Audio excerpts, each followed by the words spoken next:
Hi, this is Dawn at Dawn's Astrological Vision. Stand by for Aquarius August 2015 General Forecast. Welcome back, Aquarius Sun Sign and Rising. Aquarius, Uranus is your traditional ruler and Saturn is your modern co-ruler. Uranus is rebellious and eccentric and represents change. Saturn represents responsibilities and tradition. Your sign contains some of both. Uranus remains retrograde in Aries until December 25th, 2015. Saturn goes direct on the 1st of August in Scorpio and returns to Sagittarius on September 18th. This is your 11th house. Since Saturn has gone direct, I will touch on its transit in Sagittarius and how it affects you in your 11th house. This house is probably one of the most future-oriented of all houses. This house transit denotes a time when you realize what you've done, what you didn't do, and what you should do in the future, especially in regards to society. It is a time when it is important to think through your own objectives, what you want to be, and become what role you feel you are cut out to play in the community. It may be a time to cut off certain friendships and group associates. In some cases, you may find it is time to take on more responsibility for the way you relate or deal with friendships and groups.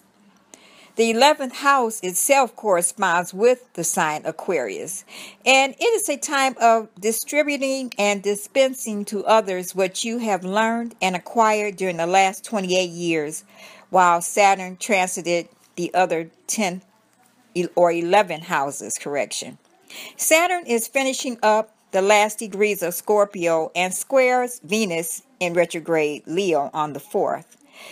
This Venus-Saturn contact puts emphasis on your relationships and the degree of satisfaction that you find in them. This is not the best time to form relationships.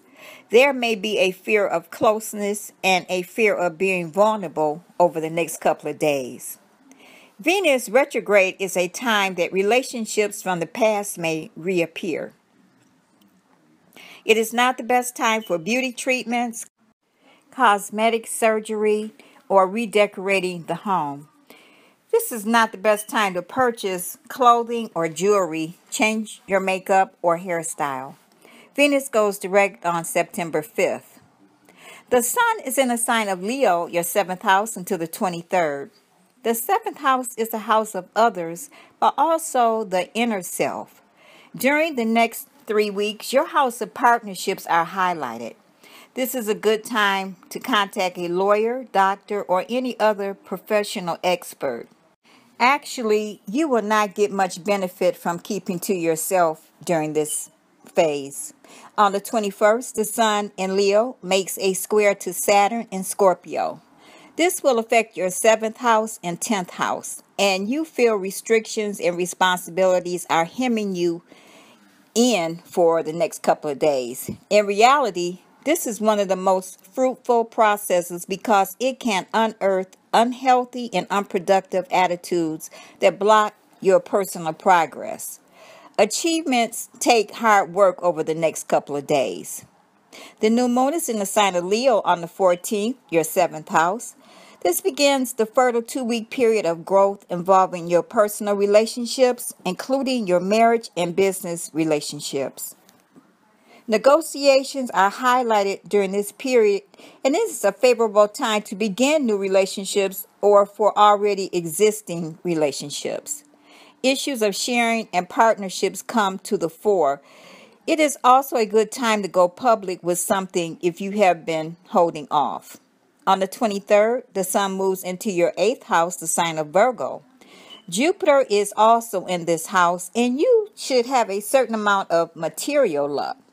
You could be lavish with money, and others could be lavish towards you. Jupiter in this house may stimulate the psychic faculties, and you can use them in business or to help others. Over the next 12 months, you could benefit through joint finances, insurance, taxes, inheritance, or legacies. Jupiter will be in the 8th house until September 2016. On the 26th, there is an exact conjunction between the Sun and Jupiter. Circle this day on your calendar. This is an extremely expansive time, and if you want to make something happen, the 26th is the best day of the month. The full moon is on the 29th in the sign of Pisces. This is your 2nd house. Intimacy, issues of power and control, or joint finances may have been a focus for the last 2 weeks. Now it's time to recognize what makes you comfortable. This is the start of a 2-week closure that can be applied to any issue in your life that has run its course. This full moon is a time to celebrate your accomplishments, finish up health treatments, or wind down a relationship. Due to the favorable links between the Sun and lucky Jupiter and the Moon and dreamy Neptune, this could be a week when your dreams really do come true. On the 31st, the Sun makes its annual opposition to Neptune, affecting your 8th and 2nd house. Neptune has been transiting your 2nd house, Aquarius, since 2011. Aquarius, you have been going through a change of attitude towards your material possessions, which will create a change in your sense of values. This could bring temptations to gamble with your possessions or to become involved in risky speculation ventures in an effort to increase your holdings.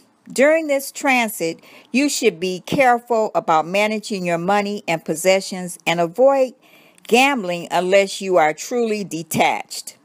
On the 31st, it is important not to become involved in risky schemes proposed by others. Aquarius, your lucky days for the month of August are the 8th, 9th, 18th, 19th, 27th, and 28th. Thank you for returning, Aquarius. Thank you for subscribing to Dawn's Astrological Vision. Aquarius, during the month of August, I'm offering free NATO compatibility and solar return charts for the year 2015. You can contact me at Felicia, Felicia 48223 at gmail.com. Aquarius, I'll talk to you next month. Have a wonderful month. Bye.